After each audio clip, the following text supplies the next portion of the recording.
Hello. Hey. What is up? Hey, Adam. How are you? Good, brother. How you doing? Oh my God. I don't know. Is it already Friday? No, it's not. Sometimes Hey, but I it's a lose short track. week. It's a short week. That's Friday right. We is have off. Friday, Easter. Is it Yes. Easter? That's correct. Yes. And then Monday off, and then the next Friday is Anzac Day. Wonderful. That's you need it, Unbelievable, man. huh? You've had a pretty hard couple of weeks, man. So you look like you need a good Absolutely. rest. Always. Love it. I love it. For those people that are watching us, there's a few comments. Thank you very much for joining us. Tox Mod, he's here as usual. PC Gaming Channel, thank you for joining us. And FK, hello, welcome. Thank you very much for everyone joining us on this lovely evening, morning, wherever you are in the world. So I was just discussing a few things with Marcus offline, and I thought I would start with is it Assassin's Creed video that you've just put out in relation to HDR? Yeah, no, there was a PSSR update, which uses the functionality of the PlayStation 5 Pro. And this update, well, I'm not quite sure if really PSSR is the issue here, but since the update, HDR is more or less broken. It's not unusable, I would say, but it's sometimes not nice to look at. Okay, so it's a little bit of a weird behavior. I haven't seen this issue, as far as I can tell, or I haven't seen it with another PSSR update. So I'm not quite sure what's going on, but yeah, that's happened. So originally the HDR implementation was fine. There was no problem. Yeah. Okay, so really the patch has actually broken the HDR. It was working very well. Is that correct? Yes, correct. Interesting. And so are they? Do you know if people are aware of it, or has it been? Yeah.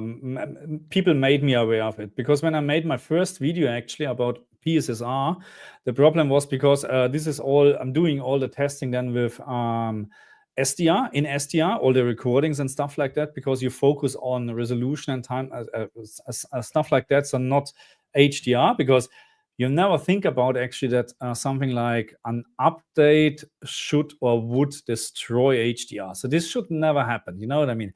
That's why I was focusing on that. But then I got more and more comments that HDR, since the update is broken. I made a second video, and yes, people are absolutely right. It's just broken. You know, it's if that's the case and it was implemented correctly, I would dare say they would probably come out with a patch soon. They would be aware of it, and it's just an oversight, just some mistake that they've made. Is it possible to roll back patches on the PlayStation or Xbox? I'm not sure. No, not really. Not without, let's say, just installing a disk version and not connecting to the internet. Yeah, but then you're always running with version 1.0 or whatever. Yeah. And Marcus, as always, it's after dark. Cheers, brother. I know you got something serious for tonight. Yeah. That's a big glass, very man. Whoa. We have to finish this today. Ooh, yikes. That's, by the way, you have to finish that before the end of the stream. Yeah, that's the plan. So that's nice bourbon whiskey. Prost. Prost. Yeah, so Daniel Manville, thank you for joining us. You got the dragon's breath. Strongest thing. It's PC Gaming Channel, FK, and Ghostry 666. I just want to say thank you for everyone who's currently watching. So we'll just jump into some questions, actually. So PC Gaming Channel. So have you seen HDR on South of Midnight on PC, especially Chapter 5? Lord, it's worst blown out mess I've ever seen with high dynamic range. No, unfortunately not. And the problem is, that's a problem I'm facing with, because I just don't have time to play a whole game. You know what I mean? When I'm doing videos or HDR analysis, first of all, I analyzed HDR on the Xbox version, I think. I didn't use the PC version, or at least for the video, okay? So, but there shouldn't be a difference, There shouldn't be a difference in terms of HDR. But the problem is, because I don't have 2, 3, 4, 5 days to find or to finish a game, there might be levels or later on in the game where HDR is even worse or completely broken. But in the first 2 levels or whatsoever, it's fine. We have seen this actually. I think it was it? Oh, it was Need for Speed Unbound, I think. I can't remember, but it was really, really weird. You play the first introduction mission, and HDR looks absolutely fantastic. Really, really nice. So this takes you maybe 10, 15 minutes to finish this. Then you go to your blah blah blah setup of characters, something like that, and then the next mission, HDR is completely gone. It is absolutely broken. So this can happen, Wow. actually. But That's yeah, you don't have interesting. the time to finish a whole game. I mean, Mm. I know this game is not very long, but still, you need to consider that it takes a couple of hours, and I just don't have the time. Yeah, that's interesting, man. That's the first time I've ever heard of a game having like a. Generally, when there's a HDR implementation that's broken, it's just the whole game's broken. I've never Yeah, heard of a game where some levels are great and some levels are not. That's no, that's new to me. Wow. it was then, I think the peak brightness was suddenly limited to 400 nits, and then the introduction mission, it was just as what you have set it to, 1500, 2000 nits, whatsoever. Yeah. Okay. Question from FK. Do you use Renault DX to fix HDR? Excuse me. If I would play seriously games, like I like to finish from A to Z, then yes, I would use it, because I like to enjoy the game in the best possible quality, of course. But the fact that, again, I barely have time to really play games or enjoy games, so I'm not using it actually. I'm doing some testing sometimes, yes, but that's it.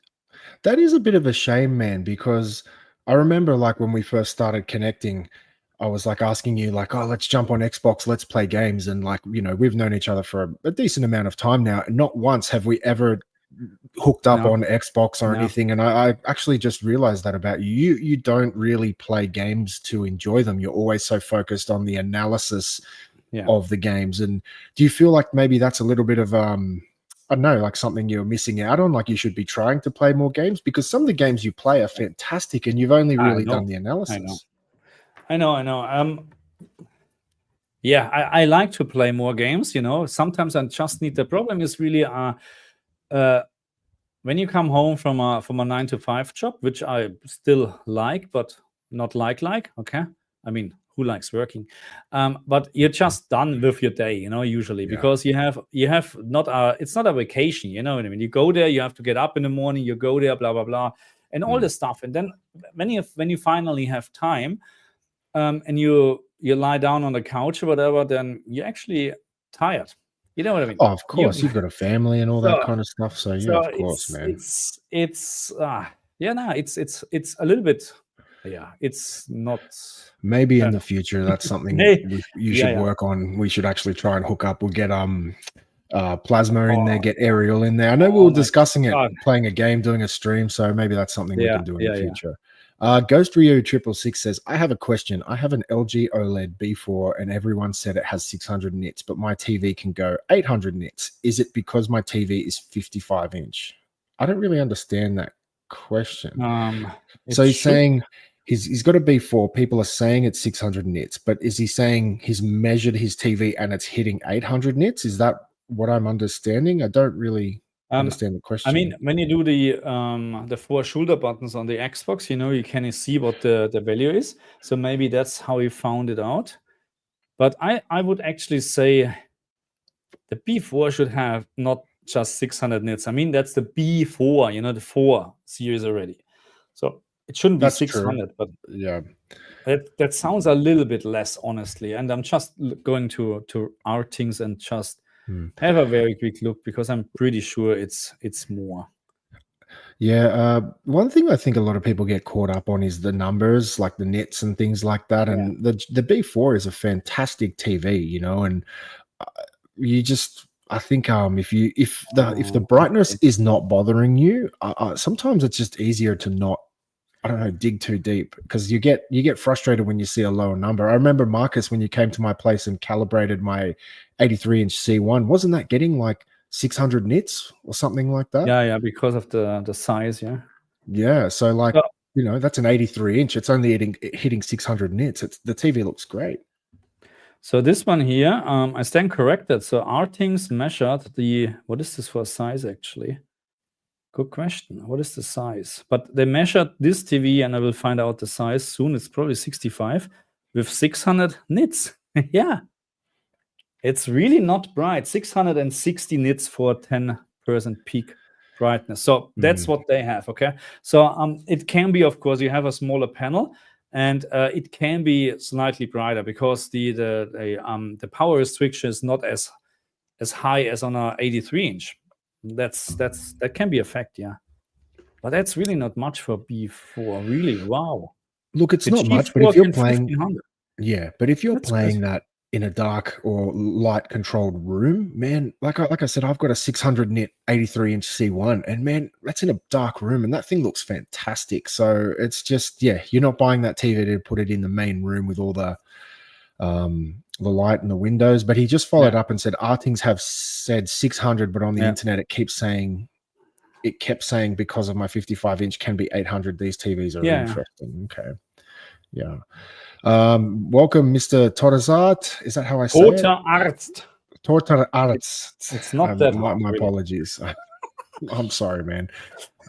Yeah. So this evening, guys, AMA, it's Ask Us Anything. You know, mostly these are your friends here, Marcus. So you know, if you want to ask Marcus anything, cup size, anything like that, you just online fans. I put the link later on. It's just, I don't know why it doesn't work. Well, let me just jump to another topic I was looking at. So I know at least for Australia, we have a price increase on the PlayStation 5 consoles. Yeah, and I'm pretty sure that's worldwide. If we have any of our international friends here, I'd love to hear if you are experiencing the same thing. I don't think it's anything to do with the tariffs. I could be wrong, but I'm just noticing all these alerts coming up. The prices are increasing, which, in my opinion, is a bit of a joke, because you could argue we are kind of halfway through this console's life cycle. And generally speaking, as the console gets older, they do a die shrink, they reduce the cost of the console, they pass that cost on to the consumer. And, you know, you can kind of look forward to getting these cheaper consoles, you know, as they age. But we are getting more expensive consoles. And I know Xbox, quite some time ago, they increased the prices of their consoles as well, which is really frustrating. So be very interested to see if anyone in the comments can let us know overseas. So is it because a Nintendo Switch is actually really, I mean, not affordable at all, I would say? I mean, it's not expensive the Switch 2, but it's a huge difference to the first one. Is it because of that Sony said, "Hey, we can do this as well"? AP just said no PS price increase in North America. Thank you for that. So maybe we're just the lucky ones over here. Bit of a joke, in my opinion. Yeah, it's good because but it does raise the question. Like, I feel like I have no idea. I'm just going completely off the top of my head, but it's like, I think most people who are going to get a PS5 would already have a PS5 by now. I can't imagine they would be selling too many PlayStation 5s. And we discussed this on the last live stream. The Nintendo Switch 2, at least, where we live, is more expensive than a PS5, which is like the PS5 is obviously, in terms of performance, is insanely more powerful than the Switch. So it's like, you know, I just don't know how that's all computing. Yeah, I don't get it. So, and by the way, the Switch 2 is still available for pre-orders everywhere in Australia. So there's no sign of out of stock or whatsoever. I mean, it's still pre-orders, but usually, and I saw this so many times with the PlayStation 5 Pro, PlayStation also with the disc drive, they're out of stock within a couple of minutes. So the fact that this is still available means there is stock available. That's what I think. Well, it is interesting how they manage this so much better than they did with the PlayStation 5. Mind you, we were in the middle of a pandemic when those generations were released, at least from memory. And I know the chip fabs have shut down and everyone was fighting for chips between the car industry, the PC industry, gaming industry, and so on. So, yeah, I'm just very confused how Nintendo got it so right. You know, I'm not sure if they just produce more because, again, we're out of COVID, so no one talks about this shit anymore. Or is it just because it's too expensive and not many people are pre-ordering? Possibly. I don't know. I think the Nintendo Switch is going to sell like spastic. Yeah, I thought the same. You know, I'm pretty sure it just sells out immediately, but it's not the case. So unless the pre-orders, they're just taking pre-orders and then sending out emails, oh, sorry. Possibly. But I never have this. That this was never happened in Australia before, that they took pre-orders and then you get an email. So because they had their amount, what they can sell, and after that they closed it. That's You never always know. what Like, just because they've taken your pre-order, it doesn't mean they can't get closer to the launch date and just send you an email. Sorry, we can't get an allocation for you. Potentially, they're doing something, to avoid all the scalpers. Like, see how many. I would imagine, say, scalpers would be getting all their Nintendos delivered to the same address. So maybe they take all the pre-orders and then they do some sort of big data thing where they filter, okay, how many doubles are going to the same address, that kind of thing. They could have, learned a lot from the PlayStation 5 launch. So we just don't know, man. Like, I'm looking forward to it. Really, I'm looking forward to it. I'm absolutely just excited. More than with the PlayStation 5 Pro, actually. Well, yeah, like that's a different story, man. But yeah, it's certainly reinvigorated me. I'm one of the.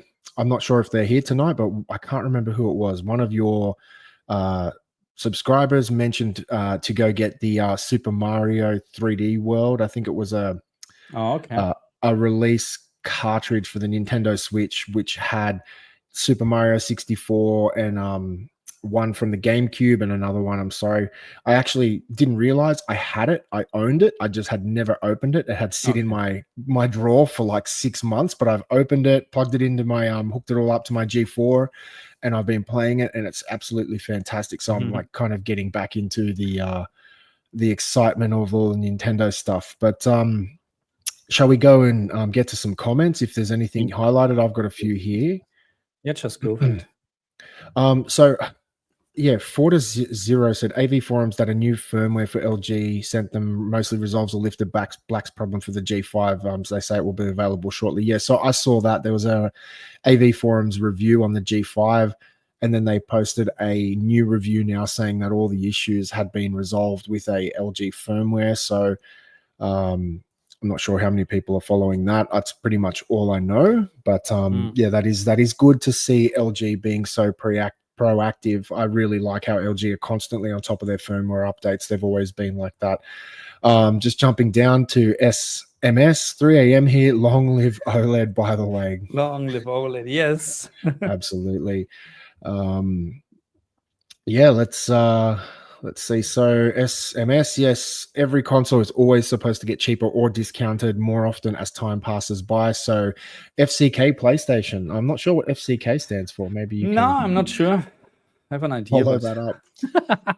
No, but yeah, I don't know. It has to be. I mean, look, maybe they're looking really at the sales, and saying, hey, we can do this.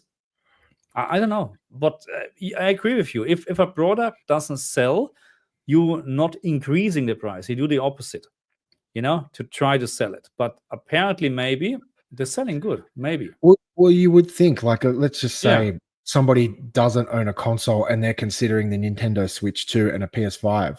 Wouldn't Sony want to maybe drop it by $50 instead of increasing it by $70? I'm to maybe not like sure say, what they're thinking. PS5, it's much better, all this kind of stuff. But yeah, it's always I don't like it actually comparing PlayStation or Xbox with Switch, because it's a complete different type of console. Yes, you can play with the docking mode, and that's most of the time how I play actually. But maybe that's not how the other people playing. They're maybe using it just really for a handheld, and then there's no not even consideration of PlayStation 5 or getting a PlayStation 5.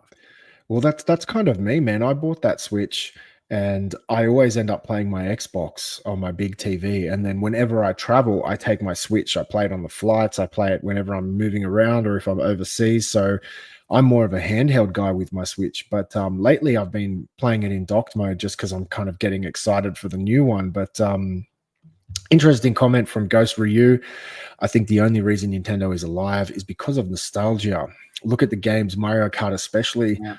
Yes and no. I think they've done a really good job with their characters. Like, they're just such lovable, timeless characters. And, like, there's certainly like an element of nostalgia, but they wouldn't be selling this much because nostalgia implies, something that's old, and later down the line. And you can imagine how many young people are kind of just buying their Switch or buying their first Switch and getting into it. So, like, I think there's definitely some some truth to that, but there's also like Mario is just such a cool character. And yes, Absolutely. I think I just called you Dime last time. I think it was you that said Super Mario 3D All Stars, and I want to thank you for that. I actually had it in my console, brand new in the plastic. And the funny thing was, I went to search for it online, and for some reason, a while ago, Nintendo actually delisted the digital version of that game. Oh. And they stopped selling it. So now if you go online, at least where we live, people are charging 5-6 times the price for a used cartridge of that game. And I almost bought one, and for some reason I went, just going to look in my drawer, and I actually had it. I remember I looked on Amazon where I paid for it, $40 Australian. So Yeah. very pleased you reminded me of that. So I did the thank you for same that. with Diablo 3 on the Switch. Is apparently one of the best ports you can actually play. You know, it's just fantastic. And it took me so long time because there was a shortage of the physical version or whatever, and it was so expensive everywhere. And then at some point I saw it for $49, completely sealed and whatsoever, and I just bought it. I never played it on the Switch actually, but There you sometimes go. it's silly. Sometimes it's so silly, you know. You buy stuff and you never use it. It's Yeah, just impulse, man. I do that all the time. Something I got to work on. But another comment from SMS: in Australia, do you guys have to have a Nintendo account with Nintendo Online for 12 months? That's a requirement to be able to pre-order from Nintendo's website. Well, I personally didn't pre-order my Switch, if that's what you're referring to, from Nintendo Direct. I'm assuming that's what you imply, but no. I'm not I've sure never had Nintendo Online because since I've owned it. I never pre-ordered from Sony webpage or Xbox webpage or whatever. We go to the normal retail shops and Yeah. pre-order there. I know there's a difference apparently in the US or whatever where you can pre-order, which Okay. sucks a little bit, you know. Mm. So and right now, correct me if I'm wrong. Can you actually now pre-order in the US the Switch, The or is it Switch? still on hold? I think from memory, it's actually they've released it again. They've opened up the pre-orders, but please, anyone in the comments, let us know. Interesting comment, Ricardo Sanchez. Thank you for joining us. No need for scalpers when Trump's tariffs are going to do the scalpers' job instead. I think I remember seeing on the news Trump was trying to exempt some electronics. So Yeah. Especially hopefully the stuff what is needed in the US. That's true. That's true. All the microchips and everything like that. Just another comment from. Oh, sorry. You're right. Go ahead. Yeah. No, it is you go correct ahead. to activate G-Sync plus V-Sync plus frame limiter 3 FPS less than monitor output at the same time for tiering. So that's the weird thing. So I had the experience back then, and sometimes with some games, that you have to do this actually to have proper VRR and no tearing, but not on all games. It really depends. But just to get your, if people don't know what we're talking about, so let's say you have a 120 hertz screen. Usually back then, you set in the game, if there's a frame limiter or with your graphic driver settings or whatever, you set the maximum frame rate not to 120 to 117, so 3 frames below, because we had the issue that when the frames going crazy above 120 and exceeding the 120 hertz limit, that VRR also cuts off and is causing issues, and you get screen tearing and stuff like that. But I haven't had this in a long time. I think this was a driver issue back then, and maybe also different monitors. So I haven't experienced that. But weirdly or really interesting is that with some games, I need to enable VSync to have no screen tearing, even when VRR is activated. So this is very, very weird, because you would think that you actually don't need VSync anymore if you have VRR enabled. But for some games, and I can't name any at the moment, but for some games, that's the case. Yeah. Interesting. So the VRR limit, what's the limit, did you say, once you get to 120? No, there's no limit in terms of limit. So the limit is your refresh rate, in Right. terms of frame rate, especially when you use VRR, because then it's the same as the refresh rate from your screen. But back then, many months or maybe years even ago, when you not when you just leave it as it is, and you let it run the game, and it's actually possible that it can run much faster than 120 hertz or your refresh rate, then VRR turned off, because it was also falling out of a window, probably something like the same when it goes too low. So, but I haven't had this issue since a long time. But I remember a couple of months ago, there's still the issue that you have to enable VSync, that you have in order not to have screen sharing, even with VRR enabled. And that's weird, actually. Interesting. Okay. I just thought I'd jump on to where was it? Yeah, so FK was said this is exactly what I said on the last live stream. If you don't remember, I would prefer a more powerful native console. Actually, I was actually talking about Xbox. My mistake. I said I wanted Xbox to come out with something spastic powerful that blows away the PS6. But yeah, this is the thing. You have to argue, right? Let's just say, because you have Sony, PlayStation, and Xbox, right? They're competing. PlayStation is so dominant. If Nintendo came into the market with the same thing that the other two are offering, I think Sony would still just dominate, and Nintendo would not sell as many consoles. I feel like the reason that they're doing so well is they're kind of in their own lane. You know what I mean? They're doing it something different. They're offering a handheld device that has the dock, which is really cool. So you've got the best of both worlds. I certainly would prefer a more powerful, console that just lives in your TV unit. But that's what I think their magic is. Old Man Wazza, thank you for joining us, my friend. So he said, my LG C2 is so slow now since WebOS 24 was installed. It used to be snappy, and LG is doing it. Apple slowing down older sets, so we have to buy the latest. I have a C1 and a G1. I haven't really noticed it, but I pretty much live in Apple TV land, so I'm not using the native apps to stream content and things like that. Man, that's my best advice. Forget using any TV's internal operating system. Like some TVs, they never see the internet. I just plug in an Apple TV, and that's all it is. So that might be a way, because man, that C2 is still such a great TV. There is no need to even consider selling that TV unless you really want to get a larger size. But very interesting. Yeah, but I can confirm. So sometimes, because I'm using the internal apps here on the G4, and sometimes when you change, because yes, I just for change. No, it's not the internal apps. But I mean, right now that's YouTube, the internal app. You know what I mean? So, but in terms of when I'm doing my HDR reviews, I need to use Game Optimizer very often and stuff like that. And sometimes it's just like it's frozen. Sometimes it's just, then you turn off the TV, turn it back on, and then it's absolutely fine again. So something is sometimes not correct. One thing I did actually notice on my G4 is that because it doesn't have much onboard storage, like the terms of the hard drive space, solid state, I'm assuming. I use my G4's internal operating system for nothing. Like, I don't have any logins on any apps. I haven't downloaded any apps. It's stock as a rock. The only thing I do is occasionally, do the firmware update.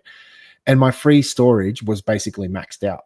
And I was like, what the heck is going on here? I didn't really bother looking into it because I don't care. I don't use it. But that's something I noticed. I thought that was very interesting. Yashko Dmitrievich. Servus, Jungs. So, servus. Is that German? It's very Bavarian. That looks like a very Yugoslavian last name. Yeah, that's for sure. But, that's for sure. But hey, welcome to the jungle. Welcome. Thank you, Yashko. Prost. So just like Nintendo pushing €90 for a game, they do it. Oh, sorry. That's okay. They do it because they know people will buy it anyways. It's sad, but it's a new reality. Most companies will follow the pricing scheme. Well, we just said that. Sony has increased their prices on their console mid-generation, which is insane. It should be getting cheaper. Xbox did it. Nintendo did it. And this is why we need to have as many brands in the race to try and push prices down. It looks like it's not working, but we can't just let us have one winner, because that'll really hurt us. Yeah. Here's a question for you, Marcus. So, Christian Believer 12, thank you for joining us. Gaming Tech TV is too small. He should get an 83, 85 inch OLED and burn money. So it's This looks bloody hell, it looks so small on the screen. That's a 65-inch TV, and I'm sitting 1.5 to 1.8 meters away, so it's not small in terms of viewing distance. But just tell the people how big your TV is behind you, because it looks much smaller. It always looks smaller on camera. Yeah, that's what she said. Okay. Yep, just following up. Yeah, SMS 3 Mario All-Stars was a limited release. Yes, I'm lucky I purchased that. So Old Man Wazza, I like the G5, but hate the tabletop stand, and no new slim remote in the UK is shocking. And thank you for the comment, Wazza. One thing I don't understand is people make such a big fuss over the remote. Like, yeah, it's cool to get like a new remote, but man, once you look at it 4 or 5 times, like, what's the big deal? Like, I get it. If you buy a new TV and there is a new remote, you probably want it, but I don't think it's like such a big deal. I'm sorry if I'm not trying to upset anyone, but yeah, and like, yeah, man, but I can understand, because I can get it, but it's when not a deal breaker. Because, for an example, you're using all the Apple TV remotes, you know what I mean, on their metal or aluminum or whatever, proper Correct. quality.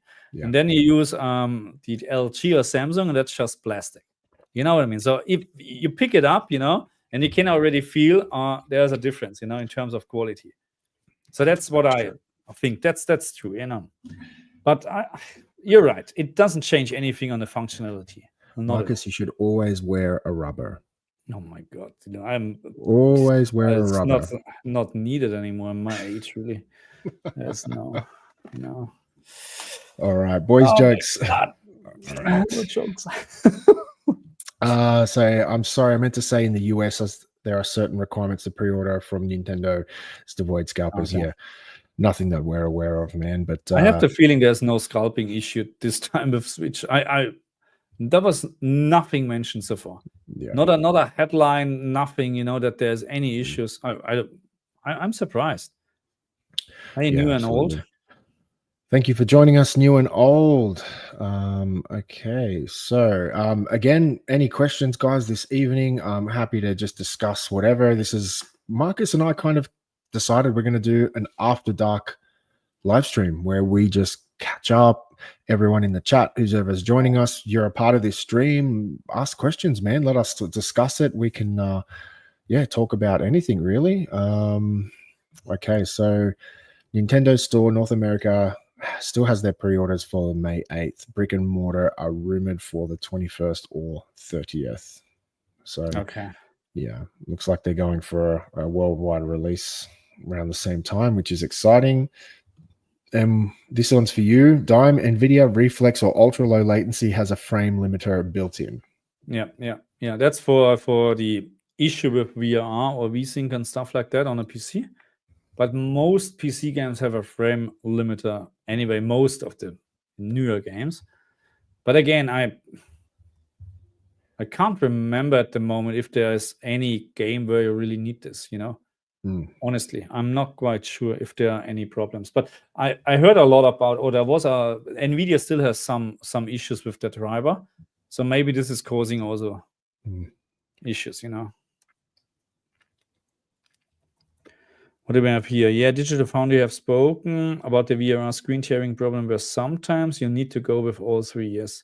G-Sync, V-Sync, frame limiter for it to work. Sometimes just 2 or 1 of them. Yeah. But I haven't heard about this issue. Maybe it's resolved, or maybe really just a couple of games. Or maybe it's a combination between PC or graphic card, what you're using, and the screen. You know what I mean? So. Dime says Nintendo's handhelds have generally been more successful than their consoles. Now they have the best of both worlds. Yeah, one thing I kind of thought, I don't know if it's technically possible, I'm sure it is at least with the current iteration of the Nintendo Switch dock, it's basically, there's no hardware in it. It's just a HDMI pass-through and, Ethernet port. couple of USB ports. Like it's very, very simple. Would it be possible if they could build a dock with additional GPU horsepower inside of it? So like, you know, you have this like docked mode that's incredible. You plug it in. It's kind of like doing a dual graphics card kind of thing. I think something like that where they actually, you know, give you some more horsepower when it's plugged in rather than just a HDMI port. Yeah, I mean, it's for sure possible, but then the Switch needs to support the dock in this way, you know. It would be possible from a technical point of view, there's no question, you know, but then you would have such a big difference between portable and stored. Yeah, but who cares? You know? You've got a little screen the size of Yeah, an I know. iPhone, and then you've got a, you know, you can plug it in, get your 4K Yeah. big screen TV, all that kind of stuff. So Yeah, it would be moving great to over, have a dock with a 5090 in, you know. man, that's what I'm saying. Imagine that you hook your Switch in, and instead of just upscaling to 4K, you're getting like native 4K. You're getting all these like high end features. That would be something cool, and they could actually get a lot of those cross-platform games running. But Christian Believer says, what TV size are you aiming for your next TV, Marcus? I haven't thought about that, but probably a little bit bigger. But 83. on the other hand, so not for this studio here, because everything is set up for the 65-inch here, and then would need to rearrange all the other stuff. But for my cinema room, yeah, I can imagine bigger one, but I have no need at the moment. I'm not thinking about, honestly, to upgrade the G4 or my S95C with the G5. No, not again. We talked about this, especially not when it's $5,200 or $5,300 here in Australia. It's too much. Yeah, you got that G4 at a very, very basically end of life price. That's what you got it for. So that's the thing when people join our streams and they say, hey, I've got a G3 or a G4, should I be upgrading to a G5? Or I've got a C4, should I go to a G4 or G5? It's like, man, I always say the same thing. Like, no, like these TVs are so good. Like you can just, as I said, I've got a G1 and an 83-inch C1. And man, Yeah. I still go and play on those TVs. They are still so good. So unless there's a problem or you really want a bigger size, like just to give you an example. So last time a friend of mine was here, so we had actually a little bit of a LAN party on last weekend. So that's what I'm. You didn't invite me, man. Yeah, you can come next time. No worries. No, but that's actually what I'm doing when I find some time over the day. I just block out everything and then invite friends, and then we just playing the whole day.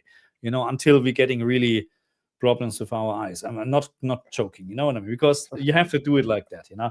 But anyway, and I had my old LCD TV where I made the video, you know, G4 versus the LCD TV, and I just asked one of my friends, because I know he has just a 42-inch or whatever, very old crap TV, and hey, take this one, take it. And it's a 7-year-old LCD TV, and he texted me later back, maybe a day or whatever, hey, changed my TV over. It's so fantastic. It's so much better. Unbelievable. And I was like, wow, this is just fantastic, because I would never put this TV up again because it's terrible. It's terrible, you know, compared to these TVs. But if you're just looking at this on your own on the TV, and you don't have any comparison with high end TVs, fantastic TV, full stop. Yeah. Very, very sharp. 4K 60, absolutely sharp. The only real downside is really the black level rays, because it's a edge lit LCD. But that's all, you know. Yeah. And just for I'll probably discuss this later in the stream, but just for any of Marcus's viewers, Marcus and I did a whole bunch of videos together, and I'm probably going to release it this time tomorrow. We did a HDR versus SDR blind test where we had a bunch of people come over, including Marcus, and I basically put them in front of an OLED, and I put them in front of this edge lit 86-inch TV, and we had signs like SDR or HDR, and I basically blindfolded them. We put on some content, and they all had to vote. Really cool video. So yeah, please check that out. I'll be putting that up later this time, wherever you are in the world, tomorrow. So watch it. Yeah, thank you. Please, I'd appreciate it. Fortis, what games are you looking forward to, Marcus? In general, or Switch 2? So Switch 2, I'm looking forward to play all my games what I have with 60 FPS and a little bit better graphic, because I honestly, I love the Zelda games. I love this graphic style. I love Dragon Quest and stuff like that. All those games, I just love it. Call me kiddie or whatever. I don't care, really. I don't care. I just like it. But 30 FPS is a no-go. So I'm looking forward to play those in 60 FPS. Then of course, I don't know what else. Really, that's just the only thing I'm looking forward at the moment. There's I one mean, game I'm really looking yeah. forward to, and that's the new Doom. What's it called? Okay, yes, but I'm not. Doom. I mean, I I saw can't remember the videos and title. it looks really like a little something is where's the I don't know, where's the speed? Not the speed, where's the action really? Where's the oh my god, I will die soon, So maybe that's just the impression what I have, or this was just this particular level, but Possibly. The didn't stuff that I watched, it looked fast. Like it, I it was a big fan of Doom Eternal. That was probably one of my favorite games, man. And I managed to finish that whole game on the hardest level. And I can just remember like my partner sitting on the couch, and she's like, I'd have my headphones on, I'd be playing, and when I'd like finish my session, take my headphones off, she'd go to me like, you're like huffing and puffing and breathing really heavily because like, you're playing that game on Nightmare and like there's so much happening. It's just I'm really looking forward to something like that, especially now with a high-end TV. That's something I'm really looking yeah, forward to. that's what we need to play in multiplayer for sure. Yeah. FK asks me, thank you for the question. Which games did you enjoy recently? I feel like 9 out of 10 are boring, or am I too old? Brother, I absolutely agree with you. There Yeah. are so many just dud games, catalog fillers, like same on Xbox, Nintendo, and PlayStation. You go to their digital stores and there are just catalog fillers everywhere. It's just, I call it padding. They just put padding into everything. But which games did I enjoy recently? Well, for the first time in my life, I played The Last of Us Part 1 and 2. That was like probably some of the best games I've ever played. I thought they were fantastic. So if you haven't played that, like go and play the PS5 remastered versions. Man, the Indiana Jones games, the new one, sorry, the Indiana Jones game. I can't remember what the title of that was, but Something that was certain. fantastic. That was fantastic, man. Yeah. Yeah. I just started playing Horizon, not Zero Dawn. I think it's the second one, Forbidden West. There was a Yeah. sale. I just purchased it. Man, I've played about 3 hours of it. I'm going to keep pushing through, but it hasn't captivated me yet. One of my friends is asking me to play Uncharted.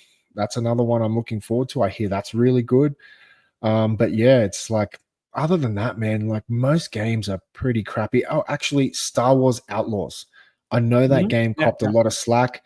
I didn't really like the whole diversity, LGBT, lesbian scenes push kind of how they're doing this. Are great. Huh? I just don't like forced stuff. But I thought that was a cool game. But yeah, man.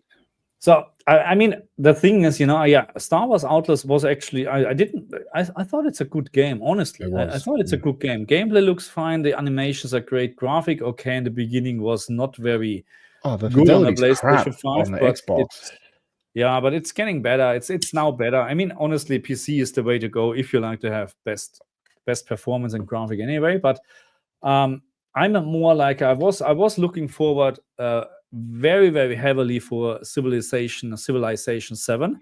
I'm a huge strategy fan, like games like that, turn-based games. And so far, I bought every Civilization. I played every Civilization game, and I started with Civilization 1 on the Amiga 500 back then. Wow, that and shows your age. I can remember I played this game. This was one of the first games I completely forgot time. Because not just because of the loading times from this crap game, because it took literally ages before you can move your whatever satellite again. But this hooked me absolutely. And then the second one, the third one was good. And then Civilization 4 on the PC was, oh my god, the 5, 6 was okay, and now 7 is I haven't even bought it. Because the reviews are not good, people saying it's unfinished and stuff like that. And I was looking forward to this because I'm such a huge fan, but very disappointed at the moment. You'll have to try it, man. You've played them all, so Yeah, no, you pay $120 or whatever, $100, just for trying something. And it's when you have true. so many mixed or bad reviews, I mean, there must be something true on them, So That's true. So SMS. So supposedly millions of Switch 2s have been shipped to the US already. I guess that's kudos to Nintendo for preparing for time. For preparing ahead of time, like not like 99% of the other companies looking at you, Nvidia. But isn't Nvidia making their chips? Isn't that? Don't they have an then Nvidia? Nvidia is making the hardware for the Nintendo, yes. Yes. Yeah. But he is referring to the Nvidia graphic card launch, which Oh, are still I not see. available, really, Got you.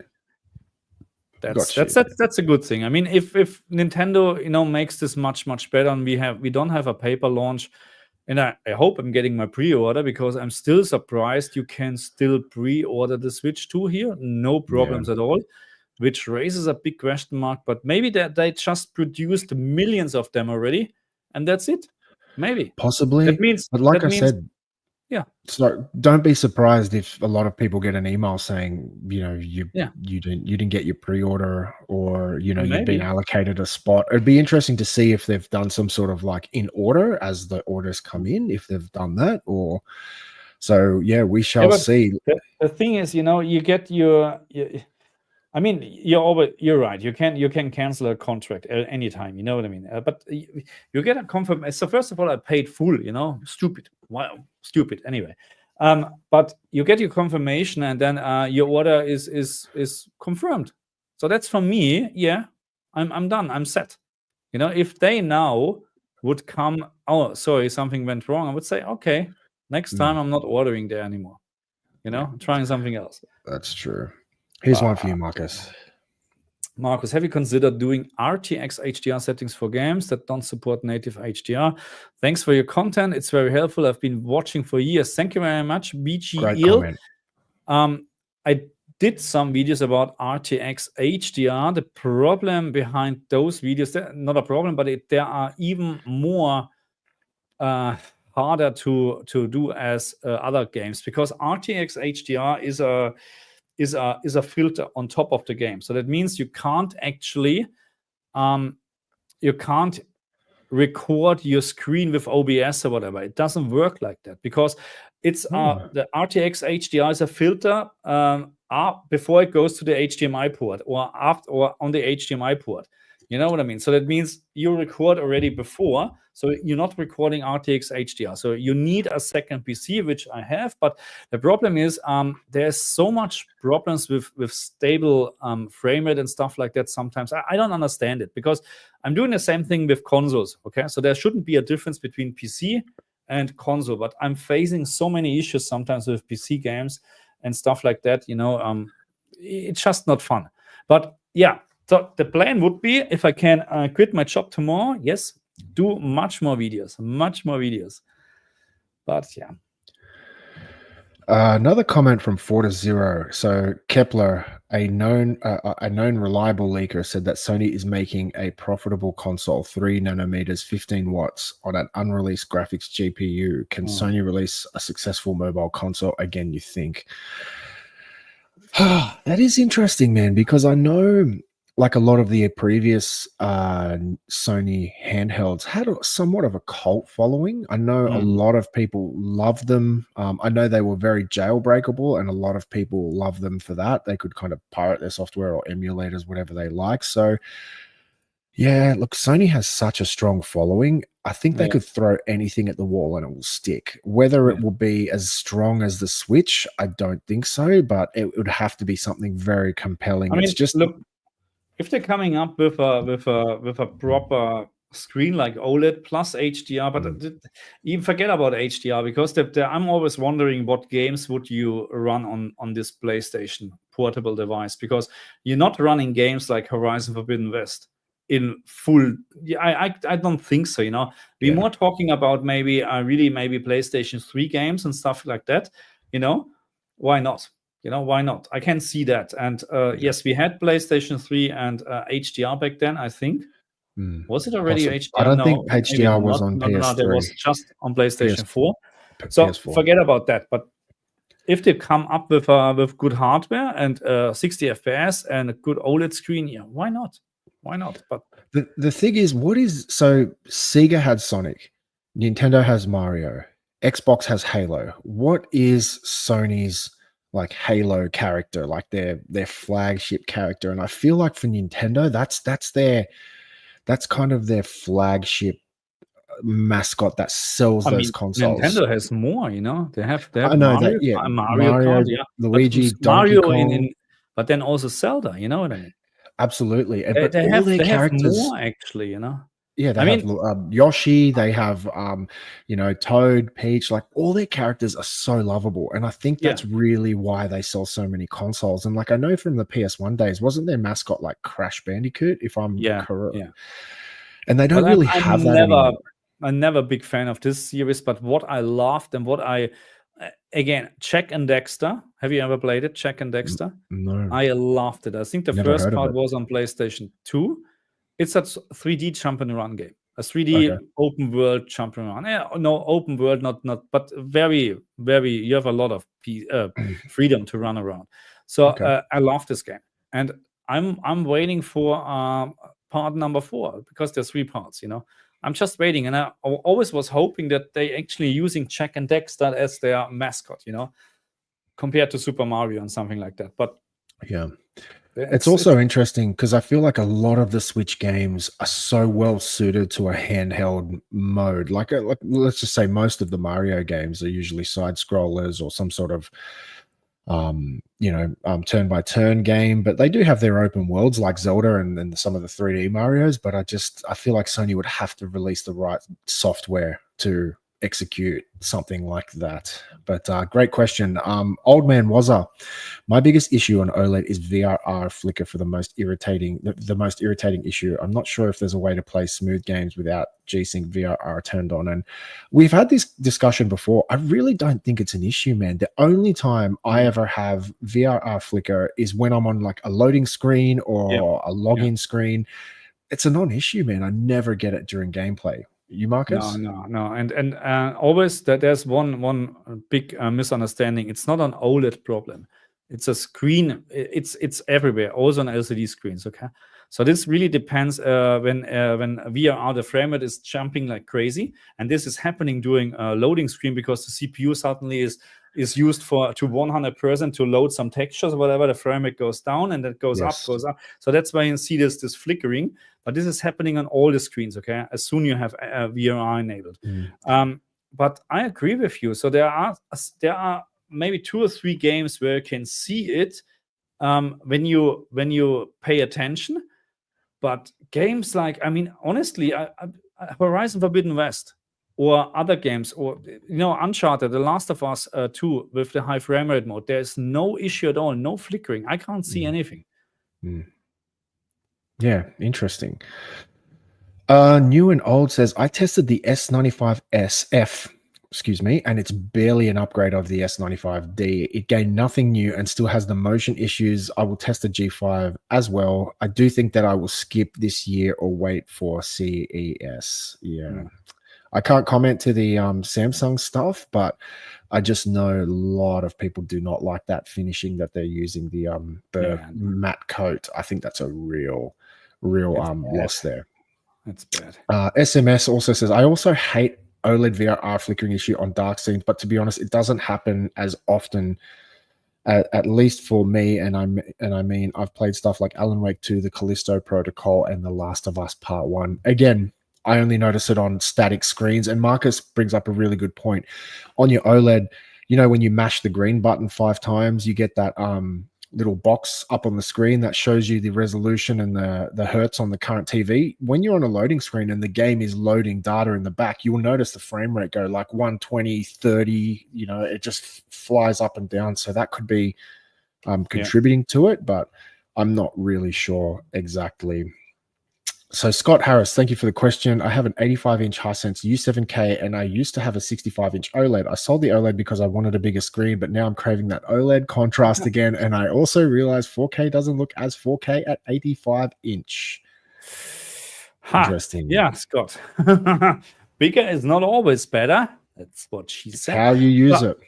Yeah, it's yeah, that's what your wife told you. Hey, but no, look, I mean, yeah, I agree. So the problem is the ultimate advice would be 83-inch OLED, to get the best. But Yeah. of course, we're talking about a lot of money. Yeah, but you're right. I mean, 4K is not always 4K. I mean, it is 4K, but the PPI, the pixel per Pixels per inch, inch. yeah, is a complete different story. Then that's Yeah. that's what I'm telling you. But I look, mean, man, that's what it you've is. been to my place. I've got a 100-inch LCD in my living room. I play 4K content on that. Obviously, due to the screen size, you sit a bit further back, but I've never once, and I can promise you this, I've never once sat there and gone, it doesn't look 4K enough. That screen looks so sharp. It's never given me any kind of like, man, I'm not sure. I think it's looking a bit blurry, but yeah, it's also No, I a mean, Hisense obviously, it's U7K, man. it's not as And good as an OLED with the same size, but I mean, yeah, of that's course. how it is.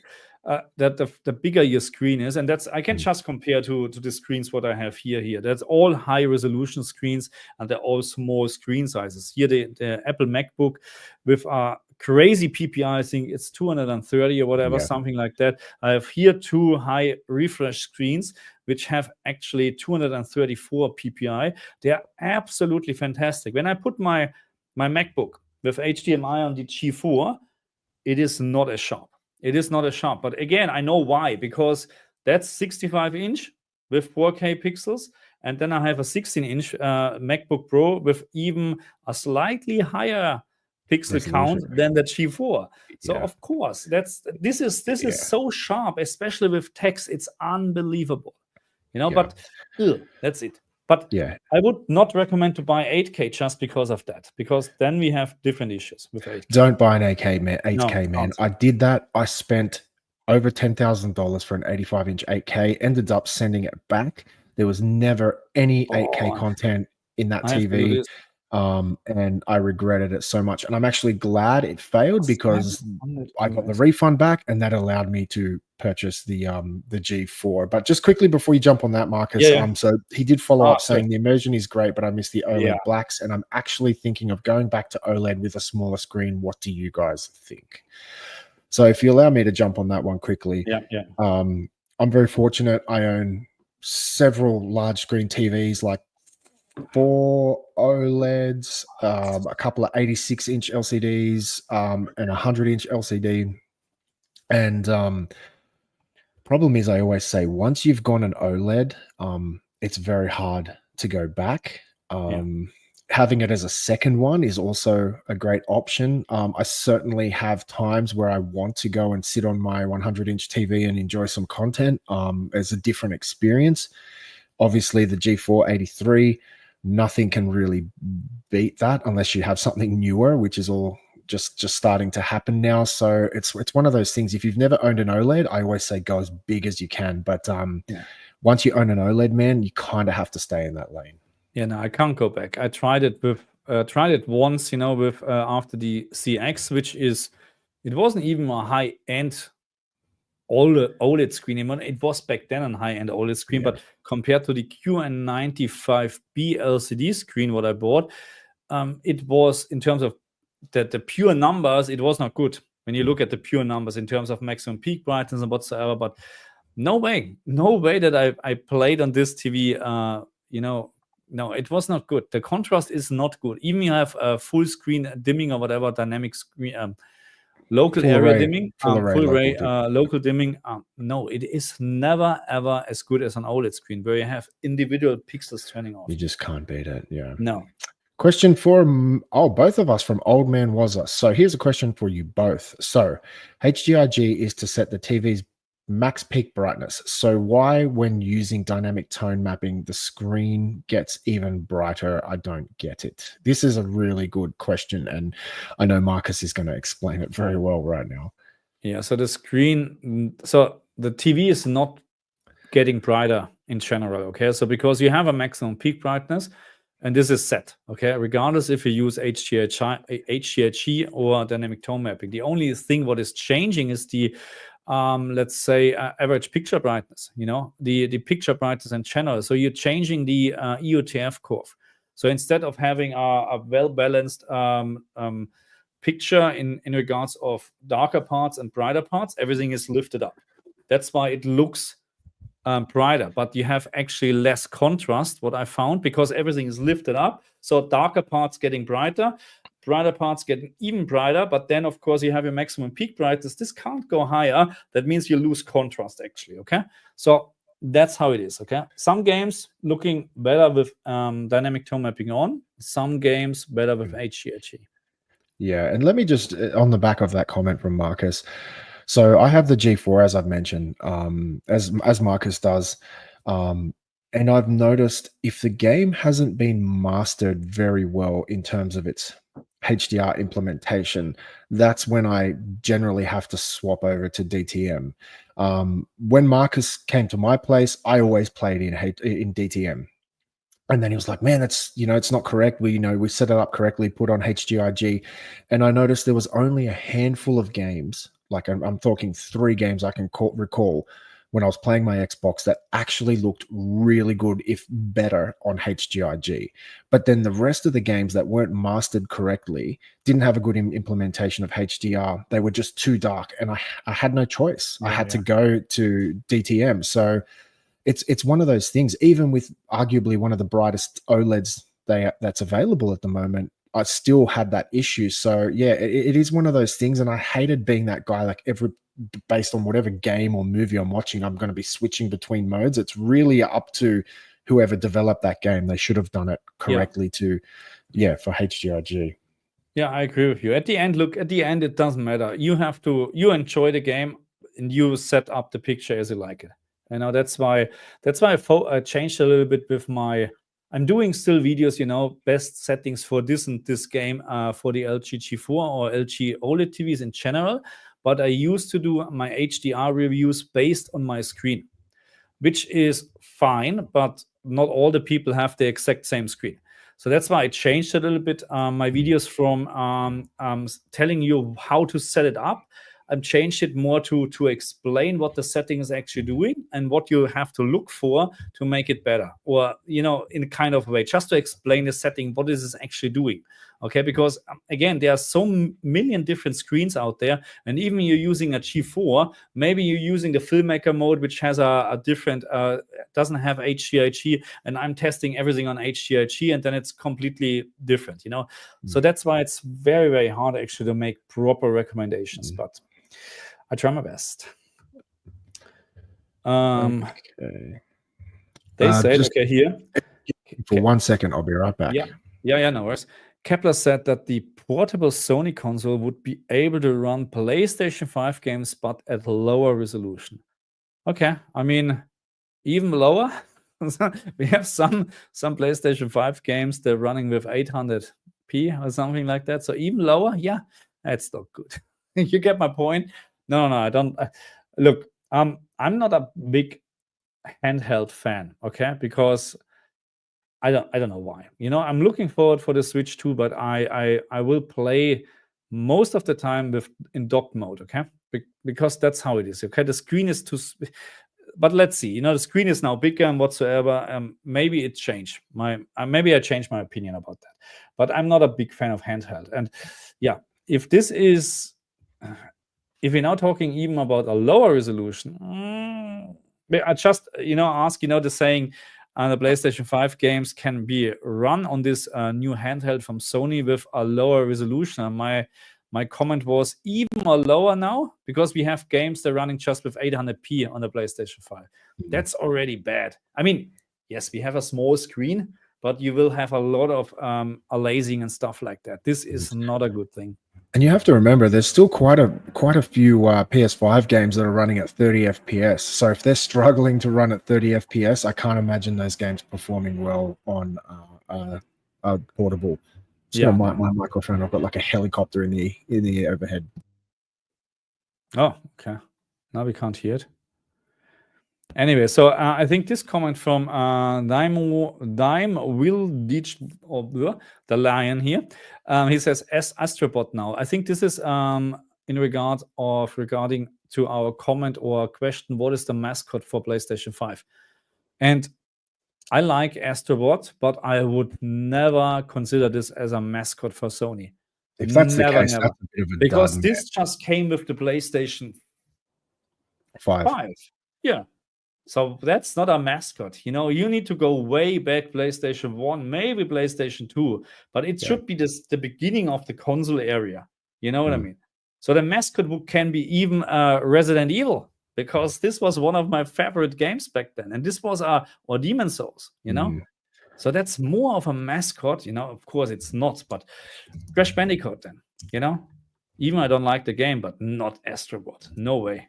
Yeah, there's just no mascot for PlayStation that's as timeless as Sonic or Mario. You know what I Yeah. mean? They Yeah. just don't have anything, in my opinion. Or Zelda. Uh, I mean, Zelda is just, everybody knows this. Everybody knows Zelda. Or yeah, Star Fox. but Everybody that's what knows I'm. Star Yeah, Fox from Nintendo. Everybody, you know? yeah. So next question. So, sorry, this one. How much did the Switch 2 cost you? Here in Costa Rica, it's expected to be $700. That's Wow, pretty expensive, man. crazy. That's crazy. So at least where Marcus and I live in Australia, the Switch 2 console bare bones was $699, and the Switch 2 console bundle, which included Mario Kart World, was $769. So Yeah. yeah, an extra $70 for the Mario Which is digital. fine, because if you buy the physical version, you pay 114, Mm. you know, for a Mario Kart game. Yeah, it's interesting because this week I've noticed a considerable amount of games go almost half price. The physical copies of, say, the two Zelda games on the Nintendo Okay. Switch, the physical copies are both half price in Australia. And I was this close to buying them, and I thought, you still have to pay for an upgrade patch.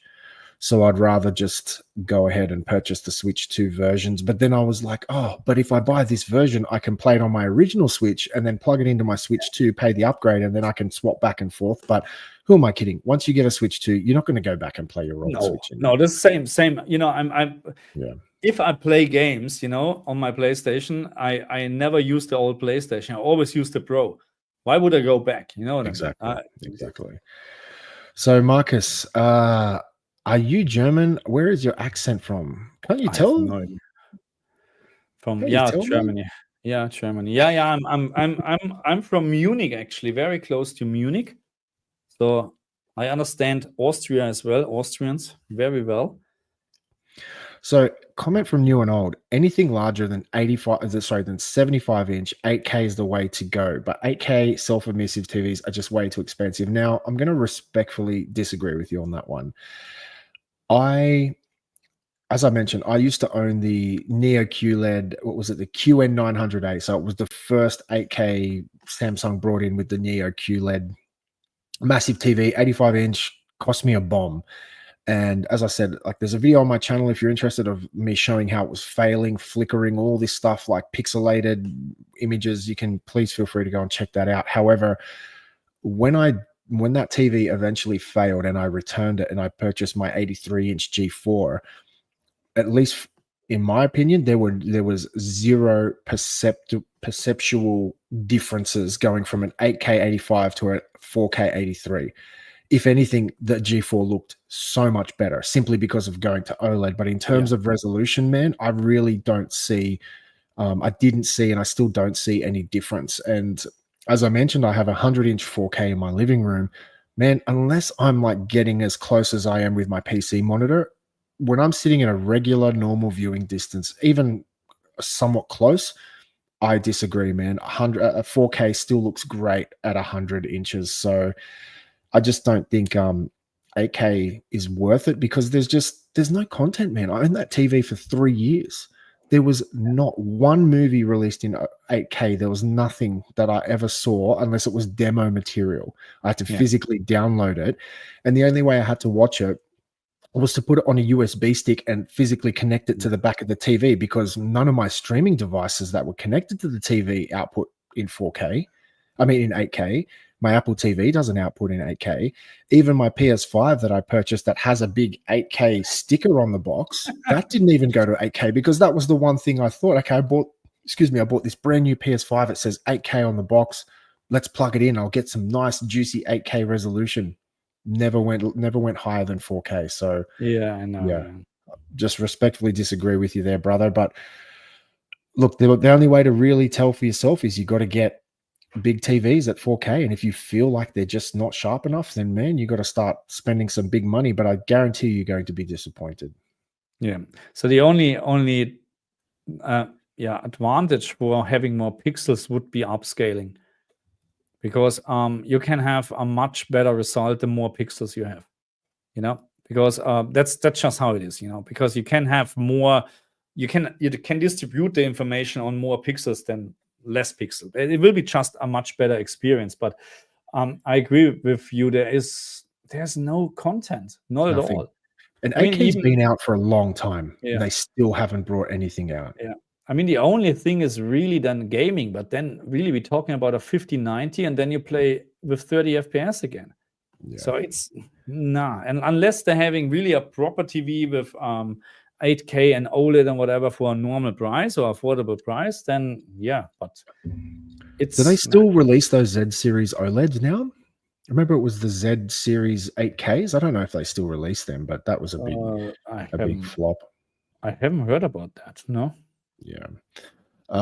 Old Man Was also says they LG need to add a dynamic tone mapping toggle on the game optimizer quick menu. That would be awesome. Yeah, if there was a shortcut key, you didn't even have to go to the game optimizer. If you could just hit one of those red, green, yellow, blue buttons, yeah, that would be a really nice touch. I definitely. So why we can't actually program them? You know what I mean? Why is it not possible to? Yeah, that's true. Because what do you use them for? They're very rarely used. I have no idea. So what is? So I think you can change the screensaver or whatever. The green button is obviously the VRR menu, but also just when you press like crazy. So when you press once, nothing is happening. Literally nothing. Yeah. So why we can't use them for stuff like that? Like a hotkey, shortcut key. Yeah, that would be great. LG, that's for the G6, upgrade. Yeah. Fortis0 says it's weird to think that the PS6 will probably be released in 2 to 2.5 years. And look, man, I don't know. I think you're being quite optimistic with that that assessment, in my opinion. And look, I hope I'm wrong. I'd love to see a new Xbox and a new PS6. But I always say PlayStation Pro just kind of came out. Like, they're not going to release a console and then say a year or 2 years later, they're going to go, okay, that's inferior now. You've got to go upgrade to a PS6. I just don't see it happening. Would I like to see it happen? Absolutely. But I just don't see it. I mean, maybe the life cycle will also be shorter, maybe. Well, the whole reason they sell consoles at the beginning, at least at a loss, is because they recoup their money over time with software, and then when they do a die shrink, they normally reduce the cost of the console, but then they sell it for the same price or slightly reduce it. But they've gone the opposite this time.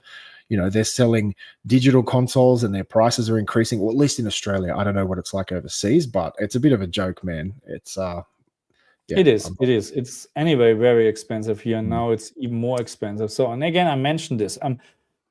I'm really looking forward for the Switch 2. But when I saw the price here in Australia, I was really like, oh my goodness, that's crazy. That's a big jump up. Yeah, and 4000 is I nominate Kratos for PS mascot. Yeah, correct. I completely forgot Kratos. Sackboy. We had also Sackboy. I was not a big fan of this game, actually. Or Sackboy. No, actually not. Honestly, Astrobot is much better. Astrobot is a fantastic game. Honestly, a fantastic game. But for me, not a mascot now. Yeah. So there's another question from New and Old, and guys, if you do have any other questions, please chuck them in the chat. So New and Old says that self-emissive part of OLED gives it that cleaner picture. Agreed. 8K LCDs are not good. The 8K LG OLED is truly something else. 8K has to be self-emissive to see the beauty of it. I haven't seen an 8K OLED in person. Have you, Marcus? No. Yeah. But I would agree. Again, the upscaling would be better. If it's visible from a normal viewing distance, that's a big question mark. Because I guarantee you It's hard to test, but there are no 1080p OLEDs out there. You know what I mean? But I guarantee you that if you just play normal content, or even you play games, because most of the games on PlayStation, whatever, they're not even having a 4K resolution, internal one. If you just play them on a 65-inch 1080p and a 65-inch 4K TV, and you put people in front in a normal viewing distance, I guarantee that it's very hard to tell the difference. You know? Absolutely. Oh, interesting comment. I'm just going to jump to this one. So, Tommy Coco, I just started watching the stream from the beginning, but seeing me smoking a cigar like that, WTF, it put me off this stream. Do you really have to do that? Brother, I'm just having a good time, man. I'm sorry if that if the smell is coming through the microphone, if you're getting some passive smoke there. I'm just enjoying myself, man. So this is the After Dark live stream. Marcus and I are both having a drink. We're enjoying ourselves, brother. So unfortunately, man, you're stuck with it. So I'm sorry if that upset you. That's just how it is. It's all good. I don't care. I personally don't care. You know, but it's just fine. a cigar, man. So any other questions? I thought if anyone wants to join in on the back end of this live stream. So Fortis Zero says the life cycle for Sony is 7 years, 2020 to 2027. Where did you hear that? Yeah, I'm not sure if that's just a rumor or. So was it always like that? You know, I mean, we know consoles are better in terms of costs than PCs, because you just literally buy once, and then for several years you have the one and only console. But well, think about it from a PC perspective, Marcus. Like, say you bought a top of the line PC today, and then you were going to go buy that same PC with the same hardware specifications 2, 3, 5, 6 years later. You can imagine the price would be significantly less. Yes, right? And it wouldn't be a problem, most likely. That's right. But that's my point with the PlayStation. You're buying this PlayStation day one. 5 years later, you're paying the same price for that same hardware specification. They are making money on that. Which is crazy, because you're absolutely right. Because even you spend, let's say, then after 5 years, the same amount for your PC again, you get much better performance, because the PC is just better. But you spend the same money for a PlayStation as 5 years ago, and you get exactly the same performance. So that's I agree. So I mean, honestly, there's no doubt. You know, you can see I changed my layout, by the way, a little bit. You can see how my nice desktop, because I was a little bit I was not happy, because no one can see this nice light thing. There's a 4080, okay, 4080. I have no intention to upgrade to a 5080 or 5090 at this very moment. So even Assassin's Creed Shadows, you know, on the PC runs absolutely pretty. You know, of course, not with 200 FPS, but much better than on my PlayStation 5 Pro. There's not a doubt about that. Okay, and I'm pretty sure I can use this PC for the next 2 years as well without any issues. All what I have to do is probably with upcoming games maybe reduce the settings slightly. But then I'm still much better than PlayStation or Xbox. But it is amazing how quickly, like, the hardware gets out of date. You can purchase something like a 5090, and then in say 18 months, 24 months, there will be games coming out where that 5090 is struggling. You know, and you're like, you have to upgrade again. It just shows you, like, the amount of, man, when I started PC gaming, the amount of RAM, if you had like, what was it, like 16 gigs of RAM, like that was like, whoa, you know, like that was fully loaded, you know. So it is getting a bit out of control. But and I know exactly what you mean. So it's not even needed, you know, but it's just because it's available, you get it. But I mean, you don't have to upgrade all the time. So, and that's usually not what I'm doing. I pay once when I buy something a little bit more, or I'm going for the high end. That's why, you know, I decided for the iPhone 16 Max. You know, and not just maybe some Google phone or whatsoever, and then, oh shit, I should have, and blah blah blah. You know what I mean? Because I like to use this for the next. I will probably in the next 5 years not even think about a new phone. Why? But I like to have it this 5 years or maybe even longer, not any regrets. You know what I mean? Just because you save $500 or whatsoever. But it just shows you the mindset of us as humans, like. That's all we want is bigger, better, newer, Yeah, faster, of course. every year. And most of us, including myself, I get sucked into it all the time. And it's so, excuse me, so unnecessary, So it's just one of those things, man. We like to buy, we always like to have the latest stuff to play with. But from Dime, thank you for another question. They just need to hurry up and release holographic displays to put all other TVs to shame. I remember a few years ago, I was watching a video on YouTube and they were trying to do these smell cinemas where they actually had Really? like these cartridges they would load up that could create certain smells. And I was like, I wonder if that was going to take off. Clearly it didn't. But yeah, holographic displays would be cool. But man, one thing I do miss is 3D TVs. I used to own a 65-inch 3D TV from Sony back in the day. And I remember I used to love sitting down with my girlfriend at the time. You put on those passive 3D glasses and we'd watch movies and you'd see things coming out at you. I thought that was so cool. Really disappointed that kind of just disappeared. And it kind of seems the same way for 8K. Samsung is always releasing these 8K panels, but no one's really buying them. You know what I mean? It's just 4K just seems to be the standard. But it's the same with almost everything, because it's at some point it's I think because it's not as cheap to produce as 4K displays. Because if an 8K display would be cheaper in manufacturing than a 4K, you would not see any 4K TVs anymore. Of course. And then people would buy it. So that's how it is. Even you have no content at all, even it doesn't matter. Because again, it would be better to have more pixels. I like to have 32,000 pixels on my TV. It doesn't matter if I have the content for that, because the upscaling process would be much, much better. It would cost a little bit more processing power, yes, but the result will be much, much better. But all I can tell you from my experience is owning that 85-inch 8K, man, there was no content and I saw no meaningful difference in anything that I watched. So yeah, it's just a bit of a waste of money in my opinion. But question from Zhao Shi Kung. Hopefully I pronounced that correctly. Thank you for joining us. Projected new consoles for Xbox and Sony is 2027. By the way, you can look it up. I don't know if they'll come out then. However, that's the goal from what I've read through various sources. I mean, that's probably then 7 years. Yeah, I don't know. Maybe that's how it is. I mean, yeah. Do you think that the life cycle from the consoles is too long or too short or just right?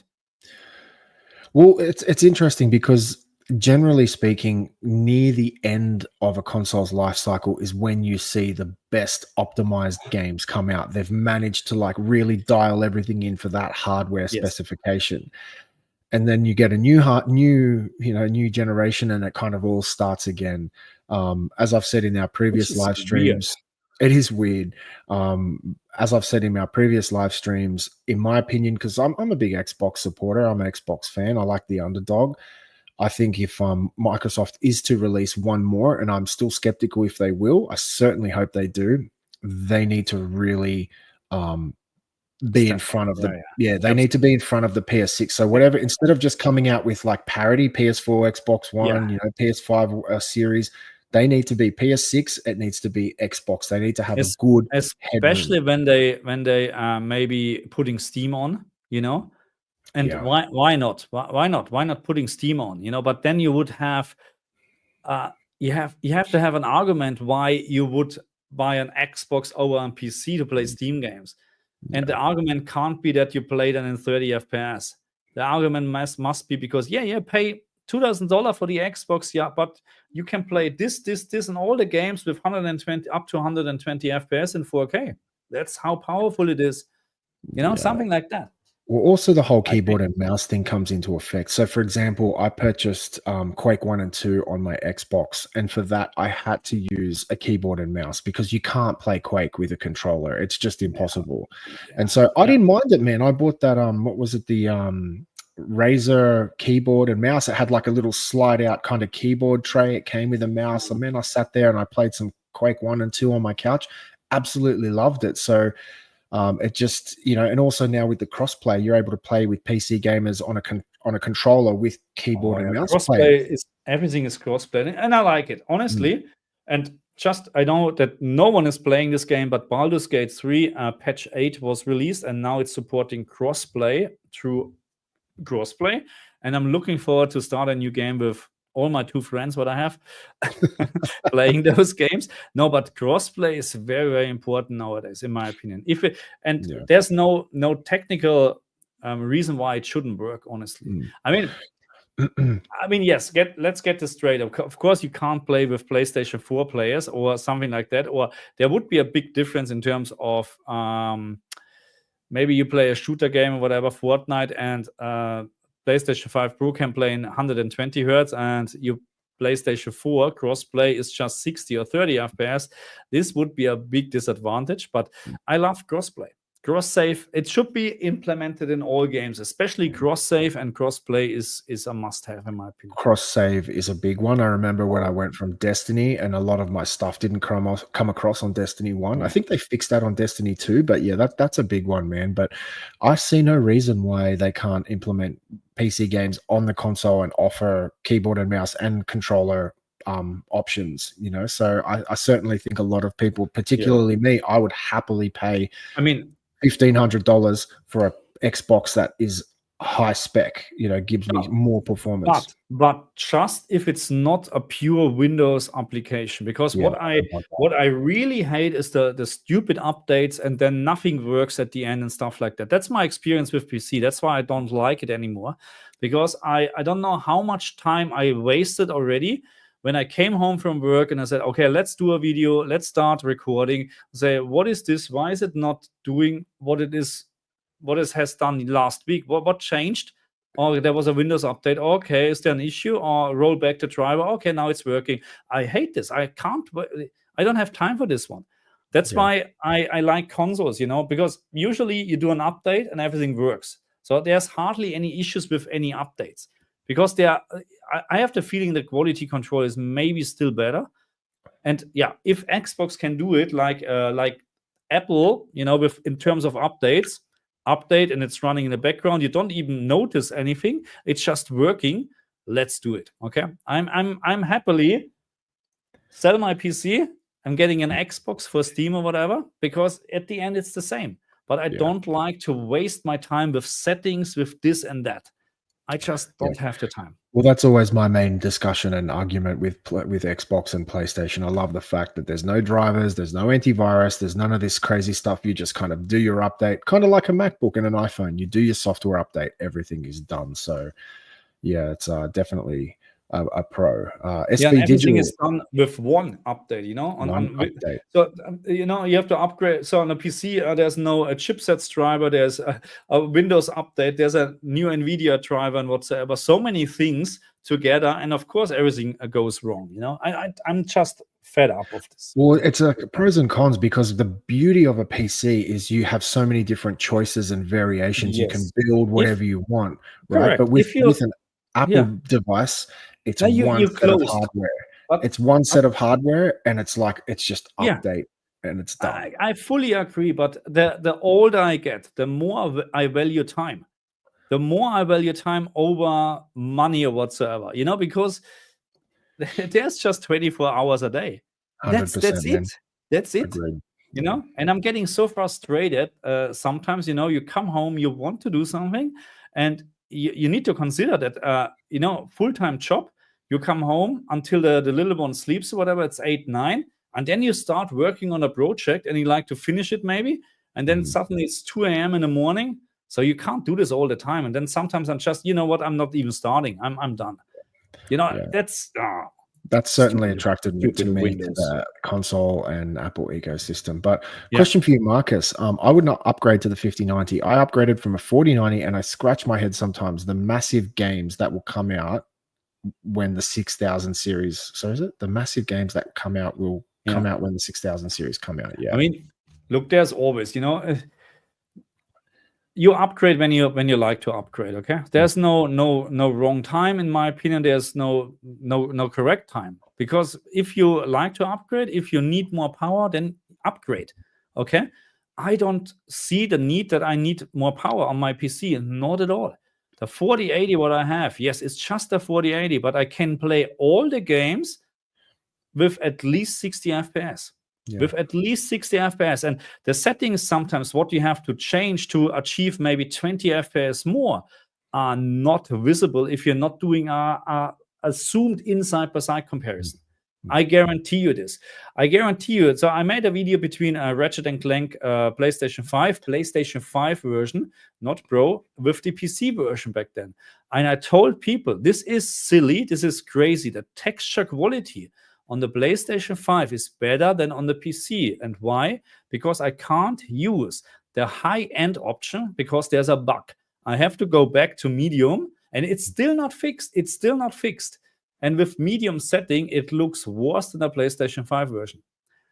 Yes, you play with 120 FPS or even more, depending on your hardware, but it's not a day and night difference in terms of graphical quality. No. Well, I can certainly jump in on that just from a console perspective, because that's what I play on right now. Is when I have the choice of a 30 or a 60 like a fidelity mode, and then as a 120 FPS mode, I always choose the high frame rate, even if that means sacrificing graphical fidelity, because I'm just so accustomed to now high frame rates. So yeah, it's one of those things, man. But another comment from FK Marcus: I got a 5090 plus a 9950 X3D. I tell you, it's not worth it. Multi-frame generation higher than 2X looks weird. Yeah, that's what I heard sometimes. I mean, look, you already had a 5090 and the best gaming processor anyway. So I have just a 7950 X3D, and that would be the only upgrade probably what I would consider, going to the 9950 X3D if it's finally available here for a normal price. But even that, it's pointless. Honestly, it's pointless because the frames what you're gaining is not worth the money what you have to put in. Plus what I'm doing with my old processor there. A high-end processor where I paid $1,500 back then. What I'm doing with that? No one is buying this old crap. You know what I mean? So usually what I'm doing is always I put my old components in my old PC. So it's always downgrading or upgrading the older stuff. But in this case, it's AM5. I can't put it in my AM4 motherboard. So that means I would need to buy a motherboard. I would need to buy RAM because, yes, I need DDR5 RAM. That's too much money, actually, really, to spend just to have a little bit more frames. No. But again, if someone wants to have the best of the best, you have to upgrade. Of course, yeah. But I think we're focusing also too much on performance sometimes, because we both grew up with 24, 25 FPS. You know what I mean? And there was shitty graphic. We had the NES, we have Sega Master System and stuff like that.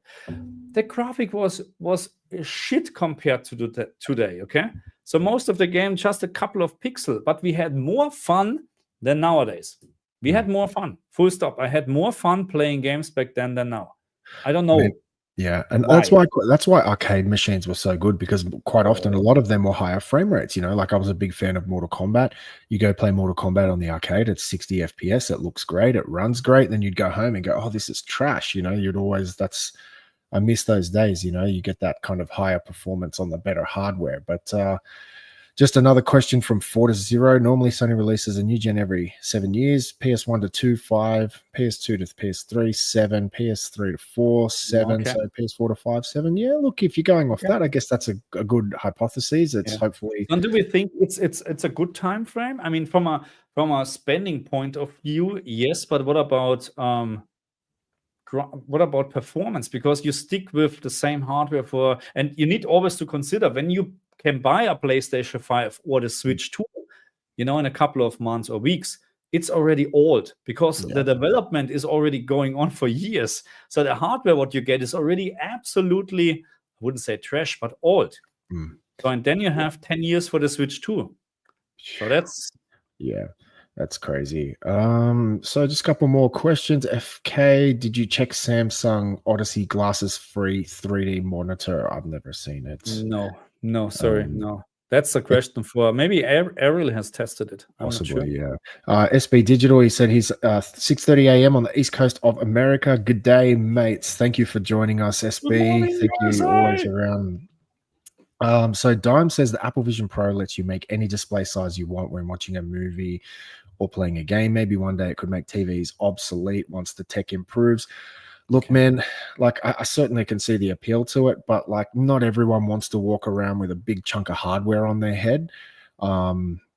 Yeah, I just don't see it happening unless, it gets to a point where you can put in a contact lens. Like, man, I'm signing me Oh, up, but I'm not walking around with a big headset around the house. Quite often I'm watching a not movie, I'm still looking at my phone. Like, I'm still getting up, I'm going to the toilet. I don't want to have to take this on and off all the time. I know it's augmented reality as well, so you can see through it, but I've heard also people saying their heads get hot. Like even with these headphones, man, if I'm playing a game, my head gets hot.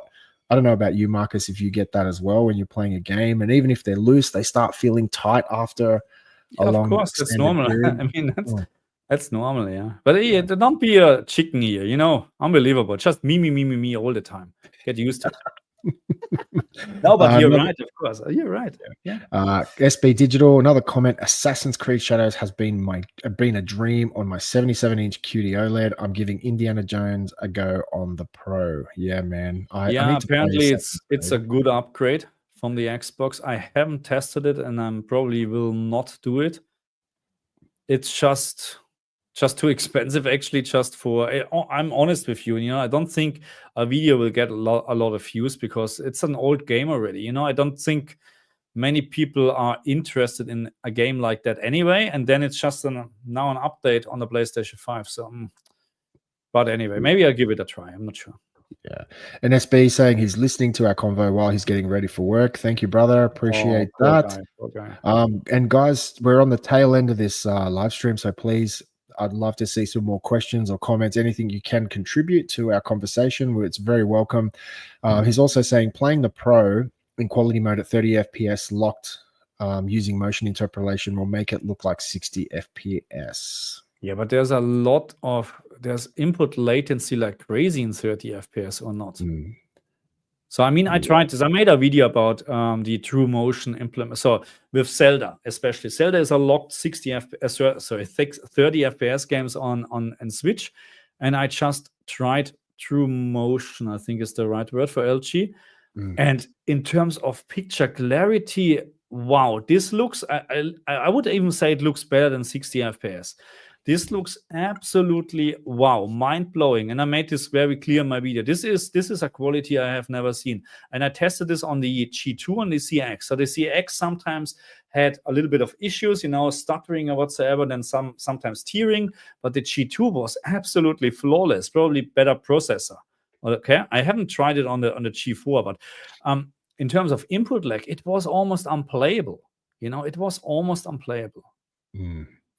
FK said he just got his first gaming PC a few days ago and he's still dealing with updates, Windows optimizations, drivers, BIOS, endless settings. And that's the one thing I dislike about PCs is because my job for a very long time, over 20 years, I was a computer engineer.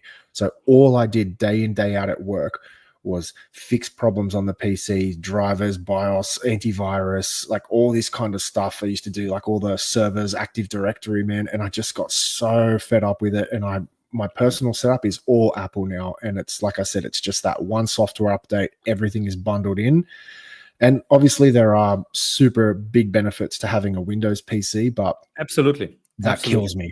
Yeah. And Absolutely. we're a bit older, man. We've got families, stuff like that. Time is so important. I like to make this very clear. I would never recommend someone buy an Apple product for gaming or buy an Apple Studio Mini or whatever for gaming. That's a absolutely wrong investment, because if you like to game on PC, it's a Windows PC, full stop. Even Apple is getting better with their gaming optimization. No, okay, don't do it. I'm just pointing out that that's exactly what you're dealing with. You need a first day driver sometimes, because there are issues with certain games. Then you have first day patches anyway, and all games so far you have suddenly a 40-50 gigabyte patch. So why I'm actually preloading something? It doesn't make any sense. You know what I mean? So there are so many issues with Windows in general. I don't like it anymore. So I think actually Microsoft, because I have the feeling that not just a feeling, but I think that's the case.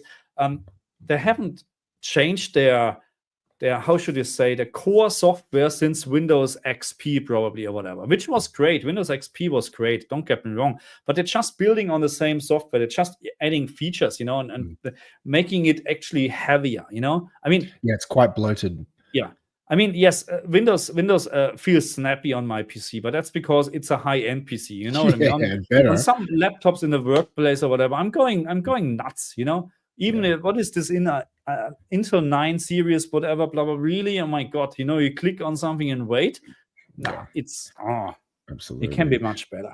So this is an interesting question from FK. How much would you pay $1 million maximum for a powerful consoles? Okay, so let's just say hypothetically the new Xbox is coming out and it's like, okay, we're going to go full blast. It's our last console. What would you happily pay?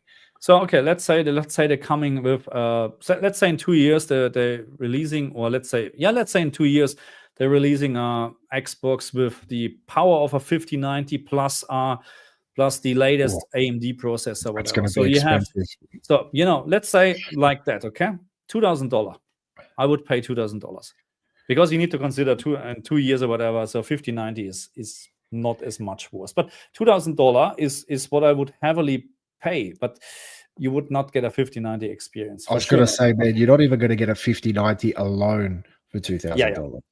But so I doubt that. I would like to know if Sony and Xbox really making money on their consoles. I highly doubt it.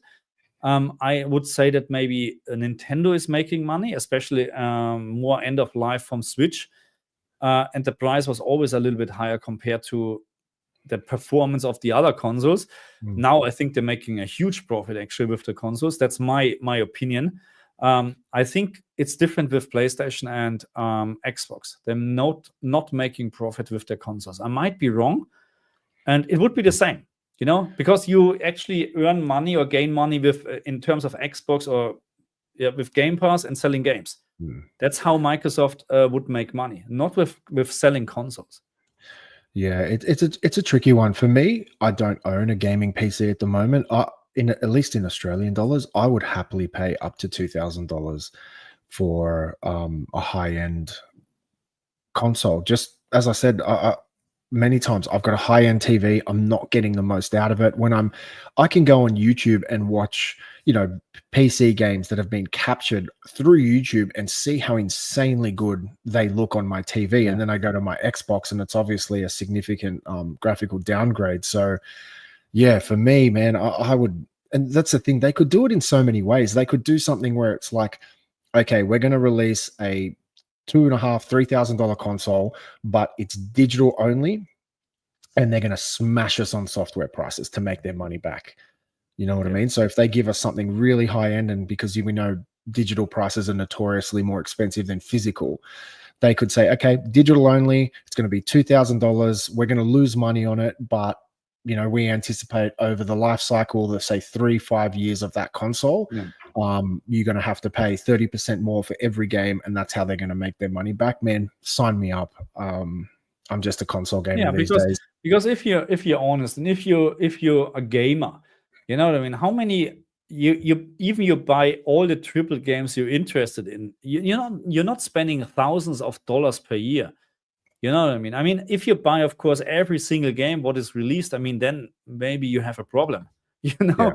So, but that's why Game Pass is actually great, because you can actually try every game which is on Game Pass, and you save a lot of money. So Game Pass is great, for me as a user. Maybe not for all the companies, but that's a different story. But for me as a user, it's great.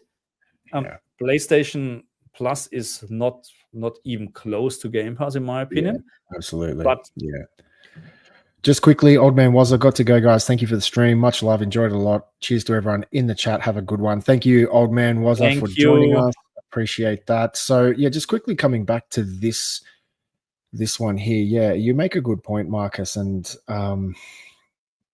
it's just I don't know because we're older. Obviously, we're a bit more established. We've got money. So for us, we don't mind. Give me a $2,000-$3,000 console if that means I'm getting a 5090 performance or even a 4090 performance. I mean, I'm happy with that. One thing that was interesting, I was reading, was that quite a lot of people are reporting getting banned purchasing games using VPNs. So Oh, that's something I do quite a lot on my Xbox. And so now I'm slightly cautious and apprehensive about doing it again because I have a significant amount of money invested on my account. Over the years, I've owned an Xbox since the 360, and the amount of digital games I own, I can't afford for that console to get banned. And I've also yeah. got 3 years worth of Game Pass stacked up on my But see, account at the moment.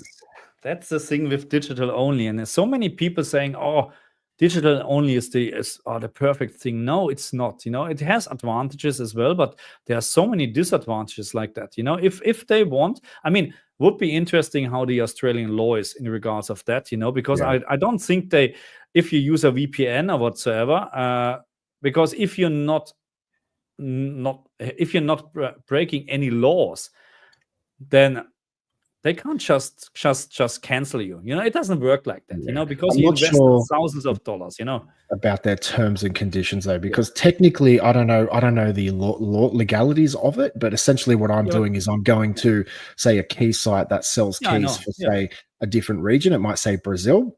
I Yeah. purchase that game for a fraction of the cost, use a Yeah. VPN, purchase the game, and it comes on my Xbox. So it is a bit of a gray area, but I've just been seeing a lot of people reporting that Yeah. they're But getting again, banned. terms of condition can't trump any law. You know what I mean? So that's what I think. So, but of course, it's to get your account back. It's probably not even possible without having 6,000 lawyers. You know what I mean? So it's a big problem.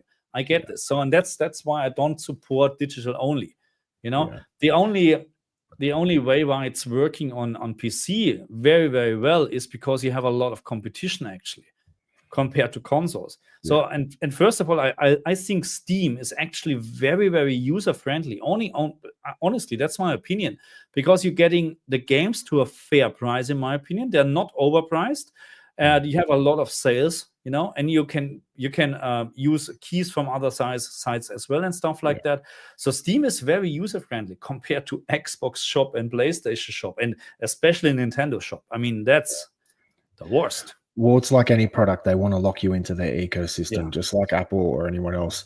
ABT, are you related to Eric Banner, brother? That is Who is not the this? first time I have heard that comment. So many people have said that to me in the past. So, yes, Okay. not the first time I've heard that.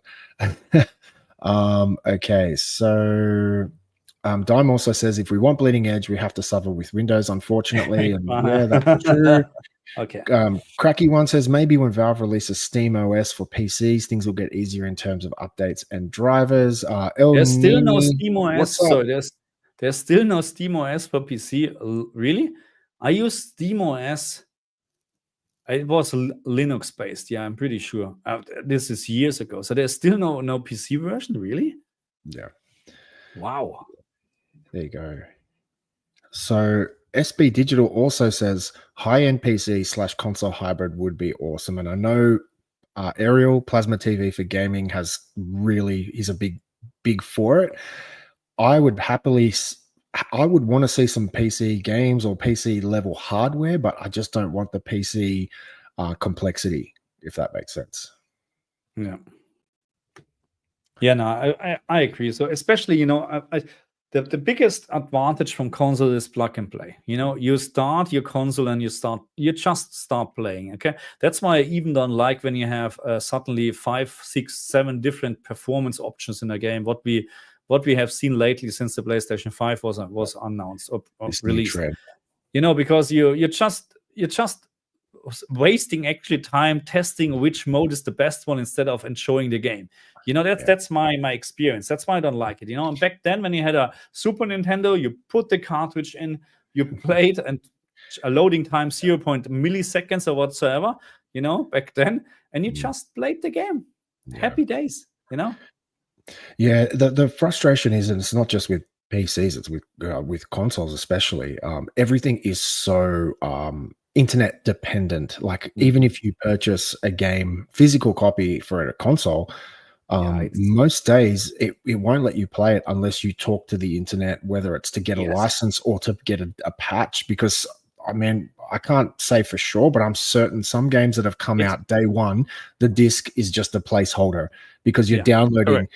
50, 80 gig patches as soon as you put the disc in. You're like, what the hell is on this disc? Yeah, no, it's the base game almost.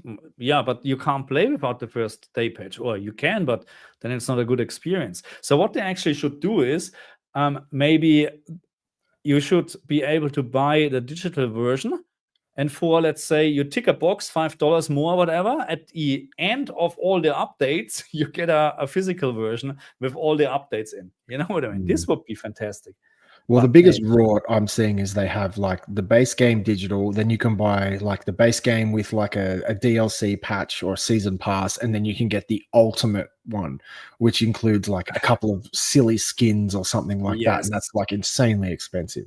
Or in terms of The Last of Us, the ultimate collection or whatsoever, what they call it. Oh my god, hey, this is just, I mean, I don't know how many times they release the same game. Actually, it's crazy. Well, you can't blame them because The Last of Us No. Season 2 just released. First episode just came out, and it's getting people excited. And for me, I've got the PS5 versions of 1 and 2, and I was actually looking at that going, okay, so what is this going to give me if I purchase this? I don't think it's anything different. It's just no, it's not. It's just probably everything in one box. You know, that's how it is. Digital box. I don't even think that there are all the patches on the disc whatsoever. Now that you still need to download and stuff. You know, it's just absolutely. Anyway. So another question here. Statement. So now New and Old said, no, you're good. Microsoft can't just ban an account. I do the same with Steam. I buy games for a fraction of the cost. Well, yeah, I don't know. Like, have you ever tried reading the terms and conditions from an OEM? Like, but how do okay? That really pisses me off because, like, some games on my Xbox, you open it up and you have to accept all these privacy policies, terms and conditions. And if you want to read it, you're going to be there for 4 hours because you have to scroll. They make you scroll from top to bottom to say you've read it just to get some legal thing. And if you don't accept it, you can't play, even if you've purchased it. But I never had any issues because I mean, it maybe it's different with Xbox, correct? Because they are region locked.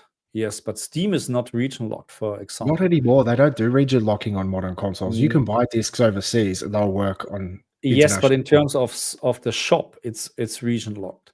But that's what we're doing is we're buying games in a different region. Because always when I notice, because when I'm asking for review codes or whatever, they're always asking very specific what region I am. And if I would say Europe or whatever, and they're sending me a code, it would be not working on my PlayStation or Xbox. So it's the NSEC region. And yes, that's. But again, the terms of condition can't trump the law if there's any law actually. But again, I get this. If your account is banned, no one gives a shit here in Australia. If there's no one you can talk to. There's no one you can contact. So if your account gets banned, you can't contact Microsoft and go, oh, hey, can I contest this? That's it. Once you're banned, you are banned. They don't give a crap. That's how it is, you know. You just, but anyway, no, you're right. You shouldn't, just to save a little bit money, you know, but sometimes a huge amount of money. Yeah. But it's probably not a good idea to get banned. No.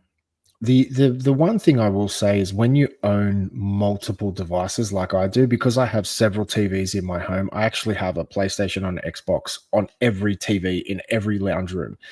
And just having a physical copy, even though it's such a first world problem, being lazy, taking the disc, it just sucks when you sit down on a console, you turn it on, you want to play, and you're like, oh, I've left the disc in the other room.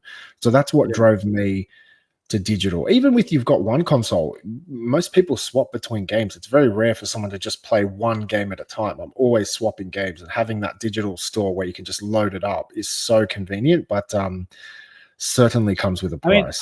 I agree, because even you own the physical version, that doesn't mean that your game will work forever, because they're just turning off the servers, they're just stopping updates, they're doing this and that, and you can't log in anymore. It doesn't matter if you have a physical copy or not, but at least, you know, during the time when you have it, you can, it's your own property, because a digital license is nothing. You don't own anything, you know, nothing. That's true. And again, we had this discussion already. We pay more in Australia for the digital version than for the physical one. Yes, correct. You heard me correct. That's how it crazy. is. And that's I don't understand this, because with all the manufacturing, shipping, I mean, the discs are not getting produced here in Australia. They're getting produced somewhere in China, whatever, getting Yeah. shipped here. Then you have the retail shops, you have the rent, you have this, and they're still cheaper than on the Yeah. PlayStation or Xbox shop. How does this work? Yeah, and also with a physical copy, once you're finished, you can sell it and get some money back. Correct. So yeah, it's certainly Anyway, very tricky. So guys, we last have questions. last questions. We have about 5 minutes left on the stream. So if anyone has any final questions, please shoot them across. We'd love to hear from you guys. So Dime also says, do you think we are still headed towards a cloud gaming future, or do you think AI will take over instead? Thoughts, I hope Michael? not. I hope not. I mean, cloud gaming is nice.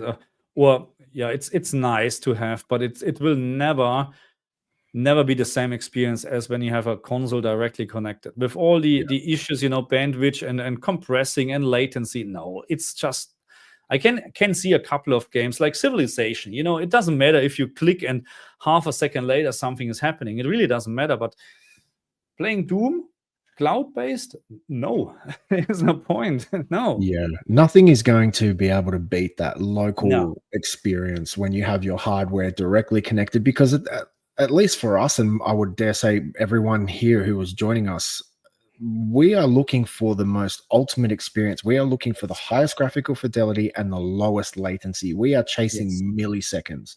So we're looking for higher frame rates, lower input lag, all those types of things. So I just don't think, well, maybe not in our lifetime, it'll get to a point where you have an internet connection fast enough to compete with a local hardware experience. So maybe. That's not even close here in Australia. We know about this. It's not about the speed itself. It's about the latency, where you need to have a better result. I mean, I can't there's also complain. compression. There's Yeah, also of course, compression. absolutely. Because they would need to have you need to have a very big bandwidth then to have a proper 4K signal. Yeah. We're talking about, even with maybe a compression in or with some hardware compression in use or whatever, you at least talk about 65,000 kilobyte or whatever streaming rate or whatever to have a proper 4K sharp experience. That's maybe for your internet connection not a big problem, but for the streaming provider a big problem, because they need to provide this to all the customers. So, and that's why it's not good. Yeah, well, it's very much like Netflix. When Netflix became much more prolific through the internet, I remember just reading all these articles saying like all the bandwidth in the internet is being consumed by people streaming movies and content. So they had to kind of move servers locally to each region, so they're not streaming, hundreds of thousands of people from different countries across the world, or millions potentially. So just the initial outlay. And look, the one thing I will say, at least the Microsoft Cloud Gaming, I really like. And look, I have gigabit fiber. Things download really quickly, but things rarely download more than 500 megabits. Even with a super high speed connection, I don't know why. Sony's even worse. Downloading games on my PlayStation never gets higher speeds.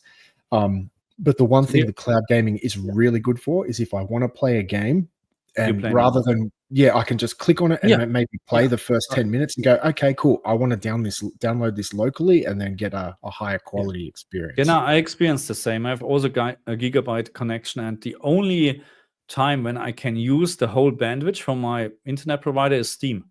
Yeah, PC. Only Steam PC. That's even other like Epic is also not bad depending on what games. But I agree with you. There's hardly I can't see a 900 Mbit or whatever on my Xbox. And again, PlayStation is not even showing the download rate. Yeah, and it's anyway, much that's slower. Yeah. Absolutely. So we're coming into the last minute and a half. Yeah. So just a couple more questions. So ATBT, PS5 should reboot or remaster games like Time Crisis, Point Blank, Metal Slug, X-Men versus Street Fighter, etc. I would love to see some of those light guns come back. I know they're not compatible with anything but a CRT. I still have my my Dreamcast, and I don't have a CRT, but I've got the guns and the Time Crisis games and all that. I used to love playing those games. So it's a shame we've kind of lost out on some of that stuff. But Absolutely, yeah, no, I remember again.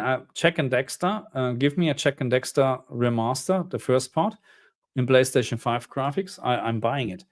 But there are a lot of games, from back then, which I would like to see again. Yeah, but that leads to the problem. Like, why is just this insane repetition of remasters and rebooting of games? Like, where are the new ideas? Where are these new games coming out?